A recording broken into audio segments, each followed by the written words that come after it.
western Washington desert and the great American Northwest, I bid you all good evening, or good morning, as the case may be. Welcome to the NFN International News Syndicate's first edition of The Enigma Factor. We're broadcasting live from the Mid-Columbia Valley, Washington State. This is NFN.am, and I'm Derek Boswell. Tonight we will introduce you to your future host and the executive producer of the show, Alex Saenz. For several years now, many people, including prominent figures in government, medical science, and in the media, have acknowledged that there have been things occurring and manifesting among us that defy human logic and the laws of physics. Supernatural events, as they are often called, have been recorded throughout history by people of all walks of life. Today we are faced with the question, are incidents of paranormal activity on the increase, or are we simply aware of them and more open to them than in the past several decades? A case could be made for either answer, and perhaps the correct answer is yes. Yes, paranormal activity is on the increase, and yes, we're more alert to noticing, accepting, and discussing them than ever before. Somebody reminded me by fax earlier this evening that the Chinese proverb is not a proverb at all, that you shall live in interesting times. Well, it's actually a curse. We are cursed to live in interesting times, and they're getting almost unbearably interesting, aren't they? There's stuff going on in the world all over today, lots of crazy stuff. Alex Saenz will join us here shortly. If you don't know who he is, I'll tell you all about him. He's a member of the Institute of Noetic Sciences who's actively and scientifically investigated real-life paranormal cases before the paranormal was turned into a form of entertainment on television. He is a trained remote viewer from SciTech, and as some of you know, Alex also happens to be a recording artist and entrepreneur. He has had personal encounters with paranormal phenomena and entities as a young child and in his early adulthood. Well, he had a near-death experience about 6 years ago.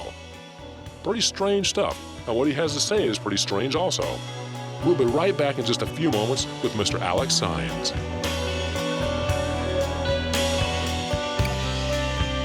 When a cloudy morning rain touched our little town, small sisters and a friend walking in the fields. A strange light in the sky blotting out the sun. Whatever happens next changes all our lives.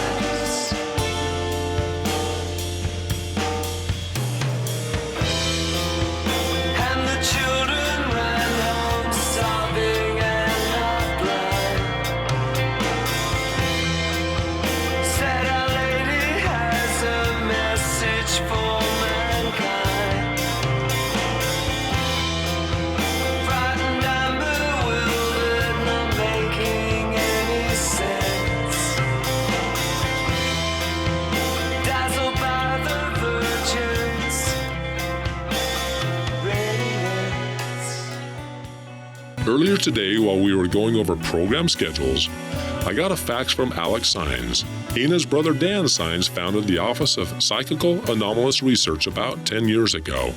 They specialize in scientific investigations of claimed paranormal phenomena. They were doing this long before the Ghost Hunters programs on television were aired, so there was no sensationalism attached to what they were doing.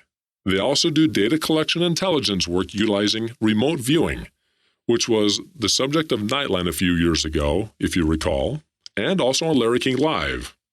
Alex, welcome to the program. Your new program. Well, thank you, Derek. You know, I was thinking, since this is the first edition of the Enigma Factor, I thought we could discuss your assessment of different paranormal phenomena. Well, I think we lack empirical evidence. Well, I take that back. We don't lack. We have plenty of empirical evidence. And I'm talking about observations made, things that were recorded throughout history. Right. There's hundreds of case files that go back over 200 years ago. Right. Things like hauntings and poltergeist activity and those types of phenomena. But I would have to say that not everything that is freaky or weird or strange is a product of the supernatural, what people would believe to be ghosts. Yeah, I can see that. What do you consider your first experience with the paranormal? I would say probably about the age of 3 or 4, seeing what looked like black smoke coming from the ceiling down near my bed and across the room. And it wasn't so much the appearance of it. I knew it wasn't right. I knew I was not dreaming, and that's what made it more frightening. Right. Because I knew it wasn't a dream. And my parents couldn't figure anything out what was going on. I certainly couldn't. I was just a child. So I just remember we weren't there for very long. We moved out. And so I consider that, even though it was a scary, it was not ghostly, that I would call that paranormal, just because we never figured it out, and to this day haven't. Right. Was there a significant paranormal event that you recall any time after that? There was one prior to that one when I was 4 months old that my parents told me about, and that took place in Mission, Texas. And apparently I was in my crib. It was very late at night or early morning, and my parents had my crib next to their bed. It was a tiny little house, and I woke up screaming, and my parents knew that something was terribly wrong, because it was a different type of cry. It was a scream, right? A sheer terror type scream. But I was only 4 months old, and she said it was very loud. It scared them, and but I wouldn't open my eyes. I was just like a little baby, but I was just screaming as loud as I could. And they said that they felt something was different in the room. And my mother told me that there was this little window in their bedroom, and you could see outside, but there weren't any trees or a backyard. Actually, they had neighbors. There was another little house, actually about 2 feet away from their bedroom wall was the other house. So it was barely enough room for a person to squeeze through, and the only thing you could see was the kitchen window of the other house. It was a tiny little house. So anyway, they jump out of bed. They had to muster a lot of strength just to get up, and she picked me up from the crib, and her and my dad were inspecting my body, making sure I wasn't bitten or something by some snake or whatever, and because you never know. Right. And they look out the window. Then she notices, my mom looks out the window, and because it's right there, right next to the bed, and this little window, and she sees what to her appeared to be like horns, like deer horns, but giant deer horns, as if they were locking, like fighting, a pair of giant horns locked, but they weren't moving. They were still. And she said they looked like a black shadow, but then they looked solid. And she stared at these horns, or she said what looked like horns, and then they just faded out. And she said she was kind of puzzled and freaked out too, because here's a 4-month-old baby that just wakes up screaming. I didn't see anything. I wasn't old enough to comprehend things, to see things, especially in the dark. My eyesight, 4 months old, your eyesight's not very well developed at the time. So she thinks that I felt something, and then when her and my dad were able to get up off the bed and run towards me and pick me up, is when they noticed these horns. She noticed them first, and so that was one experience. That was Mission, Texas. The last one that I recall, the one that I know that I can remember, was Woodburn, Oregon, and I was about 3.5 years old, and that was not something that only my parents and I experienced, but my grandparents. It was my grandparents' house. We were there visiting, and it was. Well, let's just put it this way.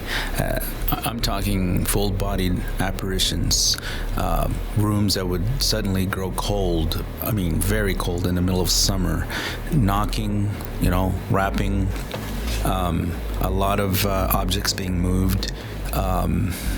Just strange sounds and voices, doors opening by themselves, and the sound of footsteps up these, because we had a staircase that went up to the second and third floor, and just strange things going on all the time at any given time of the day or night. And I'm going to have my uncle Geronimo Saenz come up or call in and share some of his experiences in that house later on in one of our shows. We've been talking about this for years, actually, because it's something that just pretty much stayed within the family. We've never openly discussed that house and what went on outside of the family. All right. We'll take a quick break for words from our sponsors and whatnot. For those just tuning in, we're listening to the first edition of The Enigma Factor with Alex Saenz. We'll be right back after these messages.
You're listening to NFN.am.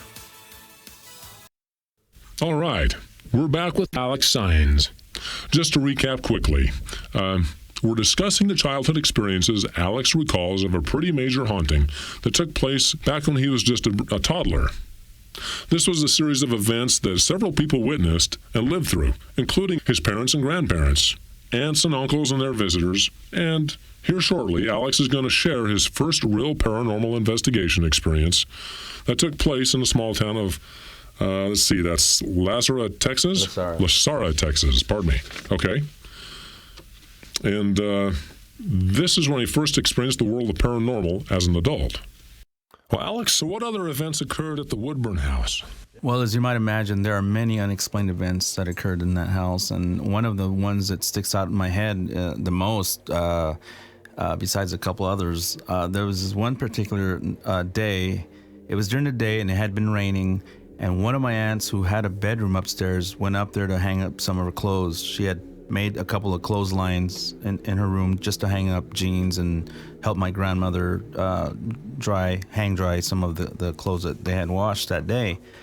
And so anyway, she's hanging up some of the clothes, folding, putting stuff away, and she's out of the corner of her eye, she sees something move almost behind her. She turns around and she sees this man standing there about 8 feet away. Oh my goodness. Behind the second clothesline. And he seems abnormally tall to her. She described this man as a very, very unusually tall, his head almost touching the ceiling. Wow. And he moved slightly to the right from where he was standing. And it appeared as if though he was inside the shirt and just like he appeared inside the shirt to fill it up, but obviously he was much bigger, a bigger man to fit in that shirt, the image, the apparition itself. So she was very startled. This figure, this imposing man, was just like very large, looking right at her, directly at her.